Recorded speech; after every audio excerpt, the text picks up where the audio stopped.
Yesus ko ya Bako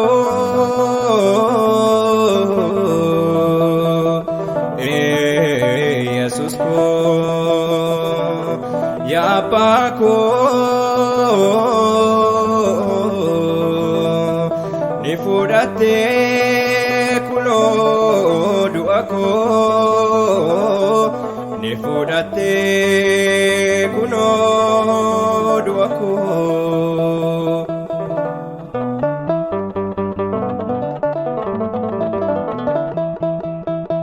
jaalala kee ana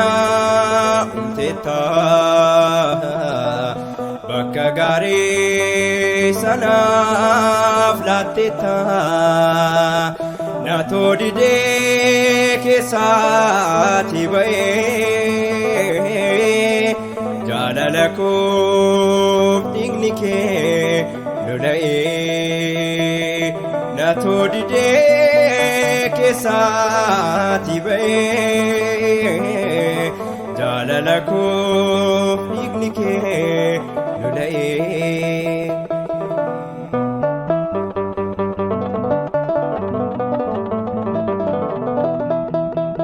karaani warra kan ooltee dhiiga kee qulqulluu naaf lolaastee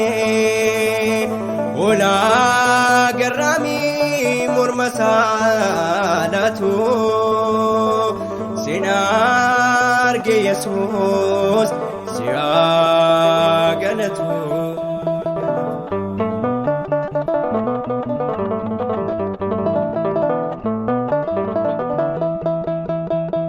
yeroo laaluu taa'ee fannoo kee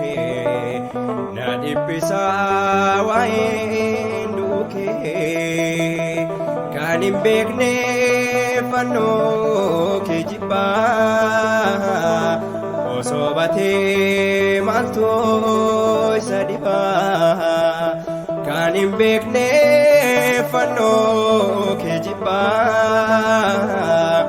osoo batee maaltu isa dhibaa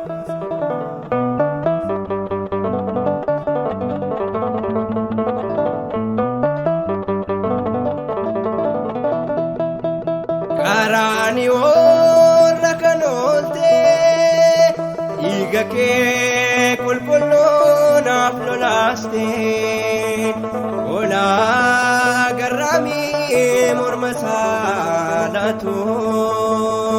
sin arge Yesuus si haa galatu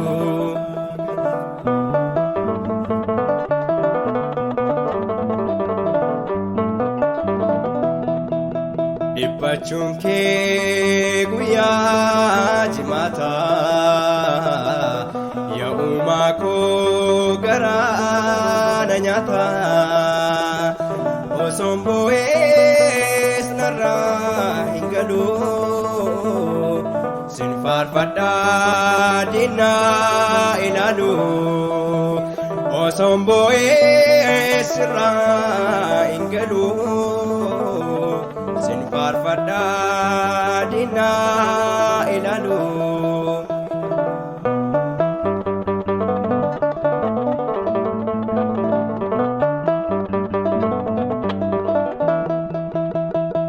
karaani warra kan ooltee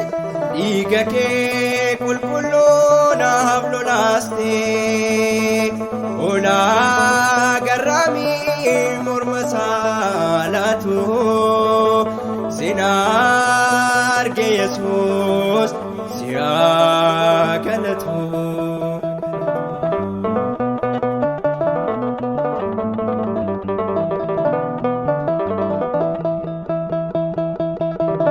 ani fixuu wanaanaaf ooltee wanta baay'ee anaatiif taatee sin gadhiisu ani uumaa koo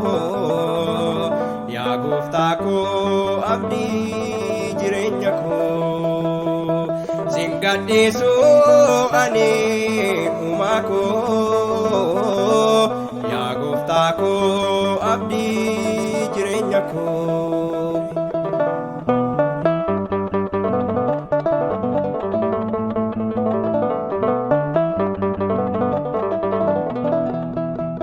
Karaan yoorra kan ooltee dhiiga kee qulqulluu naaf lolaastee olaa garraamii morma saalaatu sin arge Yesuus si haa galatu. Yesuus koo yaa abbaa koo